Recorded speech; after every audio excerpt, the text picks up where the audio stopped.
How about those Minnesota Timberwolves? They were struggling to shoot, right, in Game 5, providing Los Angeles Lakers with much opportunity to stave off playoff elimination. While his teammates struggled, Rudy Gobert stepped up with a playoff career-high 27 points, 24 rebounds. Julius Randle added 23 points. Minnesota advanced in the NBA playoffs with a clinching 103-96 victory in the first-round series Wednesday night. Let's hear from the Lakers postgame. Disappointing loss. Every season that I did not make it to the finals or did not win a championship has been a disappointment. So it'd be the same for me, you know. It'd be the same off season of disappointment and unfulfillment, you know, have an opportunity, you know, to play longer and give yourself an opportunity to play for the Larry O'Brien Trophy. So nothing changes for me. I think I didn't play the way I should. I think as a team we didn't play the way we could. But I think congratulations to Minnesota. They play hell of a series. They were the better team, honestly. Okay, well, here we are. Chris Canty, you Hey joined the now, party? in the building. Good to You see you. know, listen, Okay, I knew resident today Lakers was going to be a fan. good day Don't leave me. Don't leave me. on this Friday Eve. Damn, held up here for like 6 seconds. I got you, bro. Ladies first. Good to see you, big boy. Yeah. Where's Big Poppy? I mean, Damian Woody. Where's Big Poppy at? 'Cause He's somewhere Good to see you, I mean, he too. hiding. Don't worry, we He got to hiding, go through too. today. But I don't want to focus on that right Yes, now, yes, Stephen yes. A., because it was Minnesota in 5. What went wrong for this LA Lakers team? Minnesota is what went wrong. Ant-Man is what went wrong. Rudy Gobert was what went wrong. Their defense collectively is what went wrong.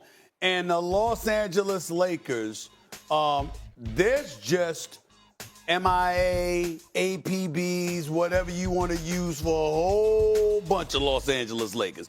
They just didn't, they listen, Minnesota was more physical, they're taller, they're longer, they've got more girth, Julius Randle, Rudy Gobert, etc.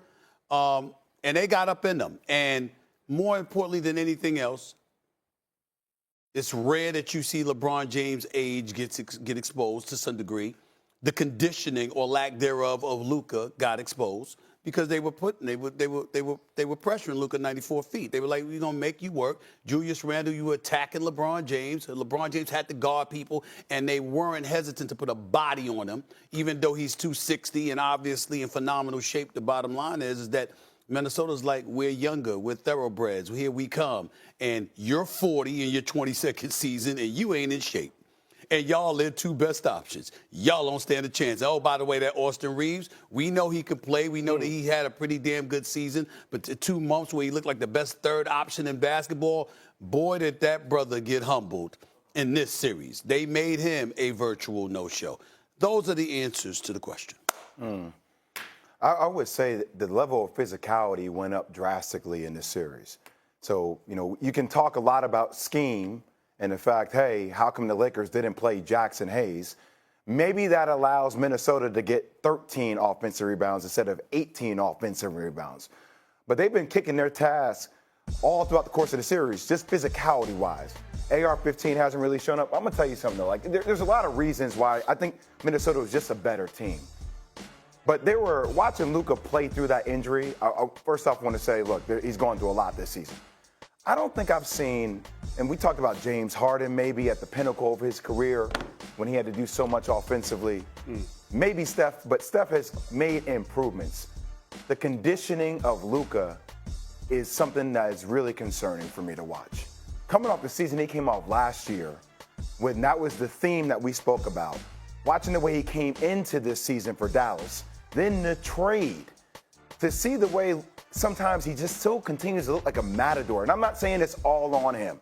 The construction of the roster needs to be different for LA if they're going to build around Luka moving forward.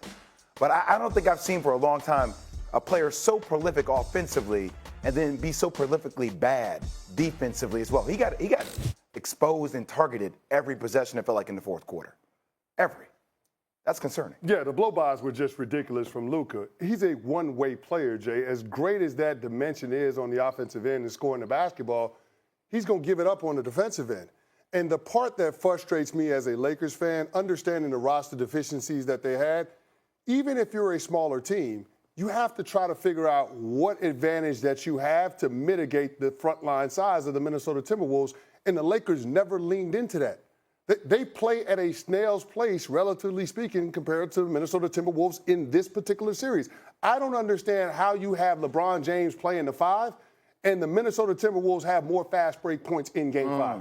That makes no sense to me. So if you're going to concede getting out-rebounded by the Timberwolves by refusing to play a big, you run them up and down the court. You find a way to neutralize what Rudy Gobert is bringing to the table, but at no point did the Lakers do that. And I think that when you look at all of the criticisms that you would have for JJ Redick, I would acknowledge that in the Western Conference, those 3 through 10 teams, it felt like Andre Snelling's called it, a big game of rock, paper, scissors. So it just depended on what matchup you got. But even with that being said, to get gentlemen swept by the Minnesota Timberwolves, to look like that on your home court in an elimination game is absolutely inexcusable. Well, they looked like that because they were defeated after losing in Game 4.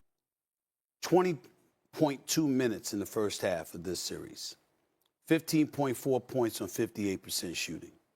Second half, same amount of minutes, 10 points, 39% shooting. Had 12 points in the second half of Game 5, but the last 2 fourth quarters, he had like a combined 4 points or whatever. And in Luka's case, McDaniel shot 62% whenever against Luka.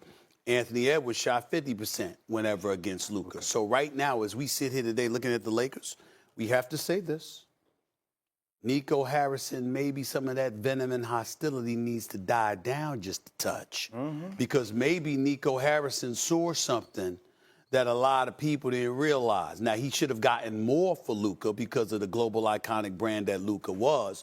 But when Nico Harrison, who is willing to make bold moves, says, I'm trying to win a championship, and we can't do it with that brother, and that brother, you're watching him on the defensive side of the ball look the way he looked and being exploited the way he was exploited, on this morning, we can't throw no heat or smoke in Nico Harrison. Can I say something about Nico? I've known Nico since I've been 14 years old. Wow. Obviously, the rep for Nike and obviously relationship with Nico is not a stupid person. Not at all. He is a smart person. Yes, he is. So I'm not condoning the move or not.